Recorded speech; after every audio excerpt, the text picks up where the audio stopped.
Assalamualaikum warahmatullahi wabarakatuh. Selamat berjumpa kembali teman-teman semuanya. Sejak kecil kita diajarkan untuk menyisihkan sebagian dari uang kita untuk ditabung, agar di kemudian hari kita memiliki cukup banyak uang yang bisa kita gunakan membeli sesuatu yang dibutuhkan. Menabung menjadi budaya yang melekat kuat bagi sebagian orang dan sebagian keluarga. Sebagian dari mereka membuat tabungan di bank, koperasi, atau bahkan masih ada yang menyimpan uangnya di celengan atau mungkin di bawah tempat tidur. Semua bentuk tabungan itu memiliki tujuan yang relatif sama, yaitu agar dapat memiliki uang lebih di kemudian hari. Namun, benarkah demikian? Apakah dengan menabung kita akan memiliki uang yang lebih banyak di kemudian hari?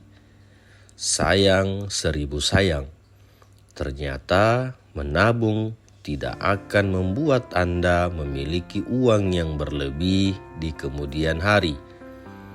Menabung bukan jalan untuk menjadi kaya. Sebaliknya, menabung malah menjadi jalan Anda untuk menjadi lebih miskin. Kenyataannya, ketika Anda menabung, entah itu di bank, koperasi, atau bahkan di celengan, uang Anda semakin berkurang seiring berjalannya waktu. Bukan ditelan makhluk gaib, melainkan uang Anda terkena abrasi. Abrasi ini lebih kita kenal dengan istilah inflasi. Inflasi secara sederhana bisa diartikan sebagai pengurang nilai uang Anda. Jika inflasi tahunan sebesar 3%, maka nilai uang Anda turun sebesar 3%. Inflasi memang menjadi momok yang menakutkan bagi nasib tabungan Anda. Faktanya adalah bunga rata-rata tabungan di perbankan hanya sekitar 1% untuk jumlah tabungan tertentu. Sementara tingkat inflasi rata-rata berada di atas 3%. Artinya, uang Anda akan berkurang 2% setiap tahunnya jika Anda menempatkan uang Anda di bank dalam bentuk tabungan. Ditambah beban administrasi yang harus Anda bayar ke bank. Bayangkan betapa tergerusnya sebenarnya uang Anda jika Anda menabung. Angka itu akan lebih besar lagi ketika Anda menyimpan uang Anda sendiri karena tidak mendapatkan bunga. Jelas bahwa menabung tidak akan bisa membawa Anda menjadi lebih kaya.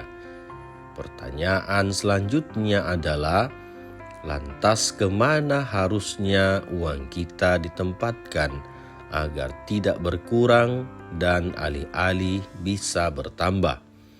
Sebab meski menabung terbukti mengurangi nilai uang kita, tetapi tetap saja bagi sebagian besar orang, menabung jauh lebih baik daripada mengkonsumsikan seluruh uang yang mereka punya.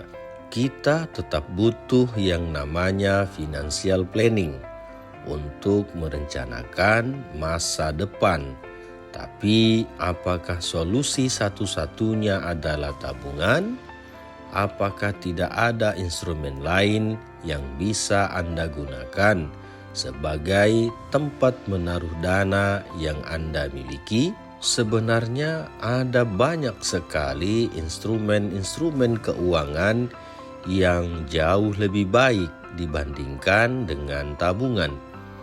Namun, yang menjadi permasalahannya adalah masih sangat banyak masyarakat Indonesia yang belum melek finansial. Meskipun jargon inklusi keuangan sudah digaung-gaungkan, namun harus tetap diakui bahwa masih sangat banyak masyarakat yang hanya menggunakan instrumen tabungan sebagai pilihan utama untuk menempatkan dana mereka. Padahal, jika bisa dialihkan ke instrumen lain yang lebih baik, ini tentu akan berdampak baik bagi perekonomian domestik. Yang pertama adalah deposito. Buat konsumen keuangan yang tidak ingin uangnya tergerus inflasi, tapi juga tidak mau mengambil resiko dari penempatan dana, maka deposito adalah jawabannya. Deposito adalah salah satu instrumen investasi paling aman. Anda tidak perlu takut uang Anda akan berkurang nilainya karena inflasi. Sebab tingkat bunga yang ditawarkan deposito rata-rata berada di atas 5%. Tergantung institusi perbankan dan periode deposito. Bukan hanya konsumen yang akan diuntungkan jika mereka beralih dari produk tabungan ke produk deposito, melainkan pihak perbankan.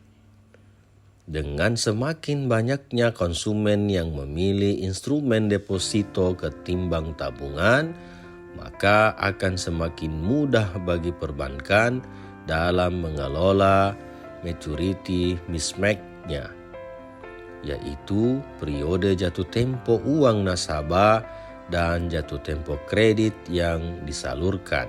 Jadi, menurut hemat saya, jika instrumen deposito bisa disosialisasikan dengan lebih masif, maka jika akan memberikan keuntungan baik pada konsumen maupun institusi perbankan.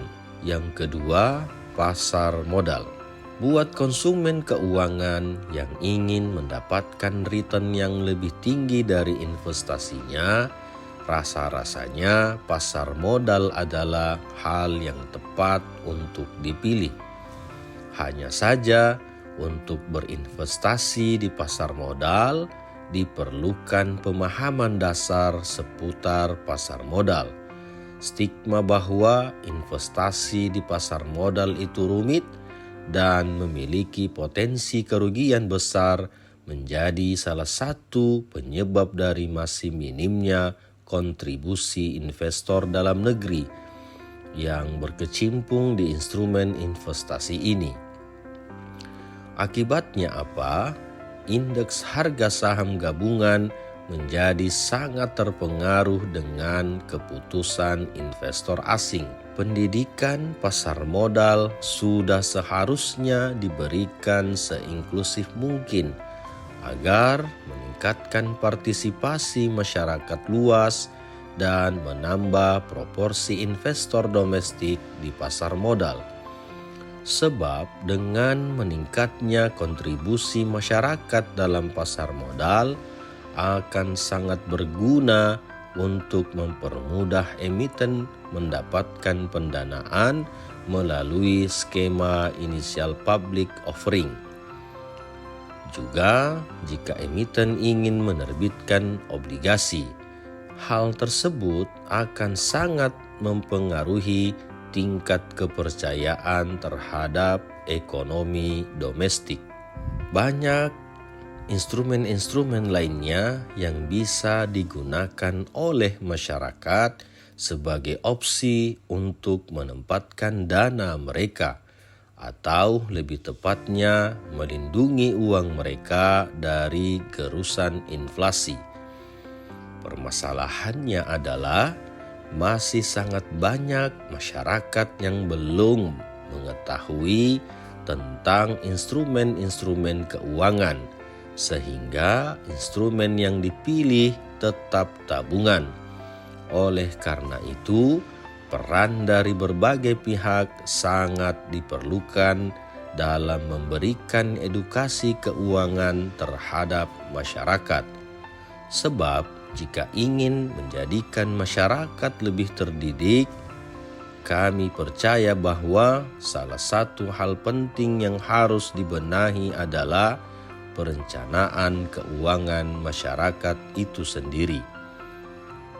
Dengan semakin baiknya perencanaan keuangan masyarakat dan semakin bijaknya masyarakat dalam menempatkan dananya, sedikit banyaknya hal tersebut akan memberi multiplier efek kepada stabilitas sistem keuangan nasional, juga terhadap pertumbuhan ekonomi di Indonesia. Terima kasih teman-teman semuanya. Semoga sharing ini memberikan manfaat untuk kita semuanya. Assalamualaikum warahmatullahi wabarakatuh.